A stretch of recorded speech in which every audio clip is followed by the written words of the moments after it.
Titans, he looked like a legit NFL quarterback, and the game plan very similar to what they do with Drew Brees. Not a whole lot of running plays like we thought we might see from Taysom Hill. So now this week, the Saints enter Sunday's game against the Broncos with the best record in the NFC at 8-2, according to ESPN's Football Power Index. New Orleans has a 52% chance to hold on to that top seed, but the Packers, Rams, and Seahawks just one game behind, nipping on their heels. Only the top seed getting a bye in this year's new playoff format, remember? So the value of being number one, even more important than ever. Mina, let's talk about that for a moment. When you think about the one seed in the NFC, how important is it for the Saints to get that? And how important is this game for them? Well, you said it, Laura. It's huge because they get the bye. Right now they are in pole position, and it does come down to these next few games when Drew Brees is out. Look, yesterday I had pumpkin pie. On Sunday, I had to have some humble pie. And so did everyone else on this show watching Taysom Hill, because he was much better than pretty much anyone expected. Honestly, he wasn't Steve Young, but he wasn't Steve Old either. He looked like an NFL quarterback. The difference this week is Denver is a much better defense than Atlanta, and they also have the benefit of knowing what's coming. If it's anything like last week's game plan, it's going to be a lot of play action to Michael Thomas. Now, Denver, again, without being surprised like Atlanta was, they might be more likely to stop that. So my question is going to be, is Sean Payton going to adjust the game plan? Will they benefit from surprise again? Because this is a huge game for New Orleans. Yeah, what's your counterpunch?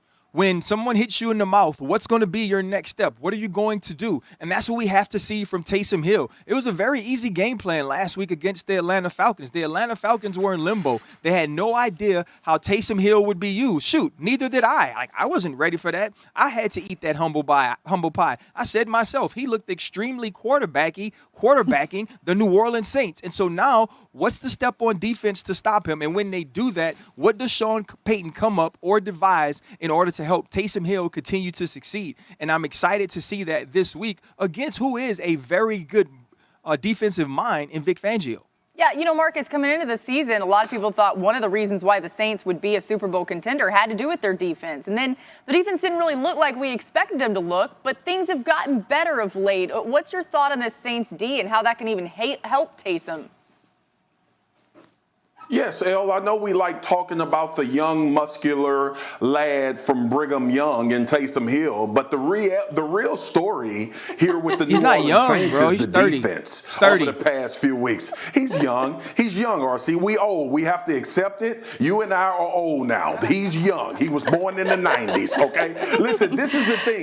This is the thing, though. Like, we look at the New Orleans Saints, and we understand that Sean Payton is a guru, and he can matriculate and do things offensively and kind of cover up some of those weaknesses. This defense is becoming what Mina thought they would be, because I got to shout out and give a credit about this secondary, and then up front they're starting to get after the passer. Trey Hendricks is a part of he's league leading in sacks. We see Cam Jordan starting to come on because people can't focus on him. This defensive line is starting to control games. Y'all, look, for as much as we killed the Tampa Bay Buccaneers about that game, the Bucs only scored 3 points. That had a lot to do with that New Orleans Saints defense. And now you get into the point of the season where you look at the Saints offensively and say, okay, when they get Drew back, they can pretty much match everybody offensively. Now, if this defense keeps continuing to build and roll, we might be talking about the Saints being back in that Super Bowl conversation with the young, muscular lad from Brigham Young. Hey, listen, the only people who are old on this show That is boy anybody. ain't taking nobody to no Super Bowl. Wait, what?